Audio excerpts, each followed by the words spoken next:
नमस्कार शेतकरी मित्रांनो. तर शेतकरी मित्रांनो, मी आपला नितीन अग्रवाल आणि आपले सर्वांचे सहर्ष स्वागत आहे आपले चॅनल भारत का लाल एन के अग्रवालमध्ये. तर हो मित्रो, कर्जमाफी होणार. कर्जमाफी कधी होणार? कर्जमाफीची योग्य वेळ कधी येणार? हे खूप दिवसापासून चालू होतं, खूप दिवसापासून सुरू होतं. सरकारच्या वतीने म्हणजे बीजेपी या पक्षाच्या वतीने निवडणुकीच्या अगोदरच घोषणापत्रामध्ये जाहीर करण्यात सुद्धा आलेलं होतं मित्रांनो. परंतु जाहीर केल्याच्या नंतर सुद्धा योग्य वेळी करू असं उत्तर देण्यात येत होतं. परंतु महाराष्ट्रातील सर्व शेतकरी नेत्यांनी एक वज्रमूठ केली आणि ती वज्रमूठ केल्याच्या नंतर खूप तीव्र आंदोलन केलं आणि त्या तीव्र आंदोलनाला यश सुद्धा येताना दिसत आहे. कारण की त्या तीव्र आंदोलनाच्या माध्यमातलं यश म्हणजे कर्जमाफीची अगोदर सर्वप्रथम तारीख जाहीर करून घेतली. तारीख जाहीर करून घेण्यात आली. तारीख जाहीर करून घेण्यात आल्याच्या नंतर आता खूप मोठ्या पातळीवर हालचाली सुरू आहेत. खरा म्हणजे मुळात तर खऱ्या अर्थाने या अगोदरच समिती स्थापन करण्यात आलेली होती आणि त्या समितीचा अहवाल ऑक्टोबर महिन्याच्या अखेरपर्यंत येणं अपेक्षित होतं. परंतु कदाचित त्या अहवाला सुद्धा येण्याकरिता उशीर होत आहे. परंतु अहवाल येण्या अगोदरच राज्य शासनाच्या वतीने बऱ्याचशा बँकांकडून शेतकऱ्यांच्या कर्जासंदर्भात, त्यांच्या कागदपत्रासंदर्भात, आकड्यासंदर्भात किती थकीत आहे, कधीपासून थकीत आहे, कशा प्रकारे कशाची कोणती पिकं कर्ज आहेत की शेती पिकावरील वेगळं आहे, फळबाग आहे, काय आहे, या सर्व गोष्टीची शहानिशा करण्याची सुरुवात झालेली आहे. पत्रव्यवहार होत आहेत आणि शेतकऱ्यांना बँकेद्वारे सुद्धा 8 दिवसाच्या आतमध्ये जी आवश्यक डॉक्युमेंट आहेत, जी कागदपत्र आहेत, ती कागदपत्र सुद्धा सादर करण्याकरिता बऱ्याचशा ठिकाणी सांगण्यात आलेलं आहे. तीच अपडेट आपण घेणार आहोत. त्या अपडेटमधला जे जिल्हा आहे यवतमाळ जिल्हा 2-3 दिवसापासून आपण पाहत सुद्धा सोशल मीडियाच्या माध्यमातून, तर ती सुरुवात झालेली आहे मित्रांनो. तर ती सुरुवात काय आहे आणि कशी पोषक वातावरण बनलेलं आहे कर्जमाफीकरिता ते आपण पाहणार आहे मित्रांनो.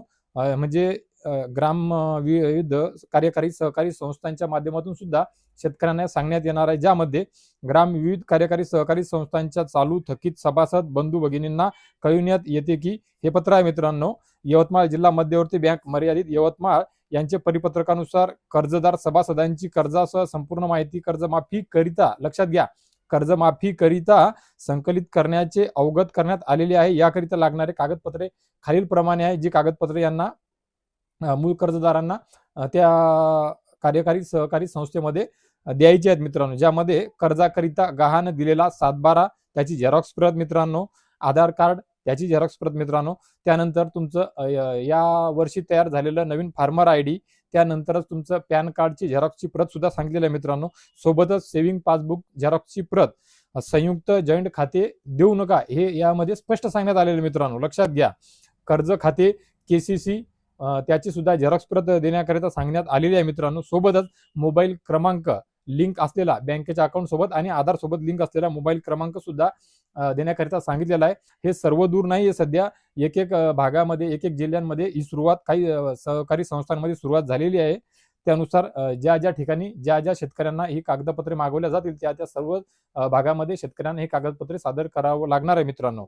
तसेच मूळ कर्जदार मयत असल्यास तर त्यांचे एक वारसदार नेमून स्टॅम्प पेपरवर ॲफिडेव्हिट नोटरी करून संबंधित सर्व कागदपत्रे आपल्या संस्थेच्या सचिवाकडे स्वप्रमाणित करून लवकरात लवकर देण्यात यावी, जेणेकरून आपली संपूर्ण माहिती योग्य प्रकारे भरण्यास मदत होईल.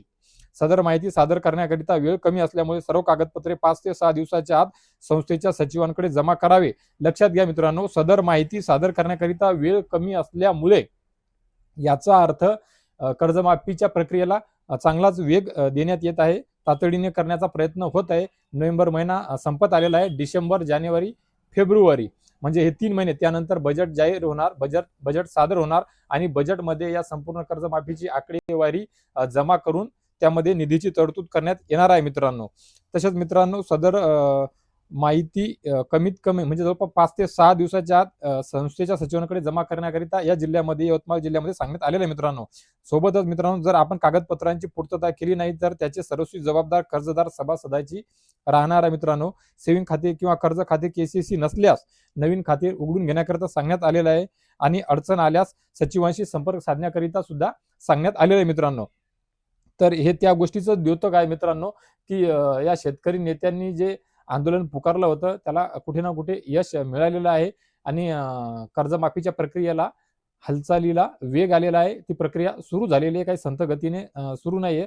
तर सर्व शेतकरी बांधवांनी सुद्धा आपापल्या परीने हे जे काही अपडेट आहेत त्याकरिता रेडी राहायचं आहे, तयार राहायचं आहे, सजग राहायचं आहे. कागदपत्रे त्यांचे झेरॉक्स प्रत काढून आधार लिंक असतील नसतील तर ते करून घ्यायचे आहेत. मोबाईल नंबर आधार सोबत आणि बँकेच्या अकाउंट सोबत लिंक असेल नसेल ते करून घ्यायचे आहे. तुमच्या केवायसी सुद्धा करून रेडी राहायचं आहे, जेणेकरून ताबडतोब बँकेने तुमच्याशी संपर्क साधण्याचा प्रयत्न केला, काही कागदपत्र जमा करून देण्याकरिता सांगितले तर तुम्ही तातडीने ती कागदपत्र बँकेपर्यंत पोहोचवू शकाल आणि बँकेद्वारे सर्व शेतकरी बांधवांची माहिती भरून ती वरिष्ठ पातळीवर राज्य शासनाकडे दिल्या जाईल आणि तातडीने कर्जमाफी होण्याकरिता मदत होईल मित्रांनो. तर मित्र हो, कर्जमाफी संदर्भात याच्या व्यतिरिक्त वेळोवेळी ज्या महत्वपूर्ण अपडेट येतील त्या सर्वात अगोदर आपणापर्यंत पोहोचवण्याचा मी नक्कीच प्रयत्न करेल मित्रांनो. तर मित्र आशा करतो कर्जमाफी संदर्भातली ही गोड बातमी, थोडीशी दिलासादायक बातमी आणि हा व्हिडिओ आपणा सर्वांकरिता महत्वपूर्ण वाटलाच असेल आणि अशीच माहिती वेळोवेळी मिळवण्याकरिता चॅनलला सबस्क्राईब करा, पेजला फॉलो करा, बेल आयकॉनचे बटन दाबून व्हिडिओला लाईक करा मित्रांनो. आणि कर्जमाफी संदर्भातली ही जी महत्वाची अपडेट आणि कागदपत्रा संदर्भातली जी माहिती मी दिलेली आहे ही सर्व शेतकरी पुत्रांपर्यंत, शेतकरी बांधवांपर्यंत पोहोचावी, त्यांना मिळावी याकरिता हा व्हिडिओ सुद्धा त्या सर्व शेतकरी बांधवांपर्यंत सर्वदूर शेअर करा मित्रांनो. तर मित्र भेटूया एका नवीन व्हिडिओमध्ये महत्वपूर्ण माहिती सोबत. धन्यवाद मित्रांनो.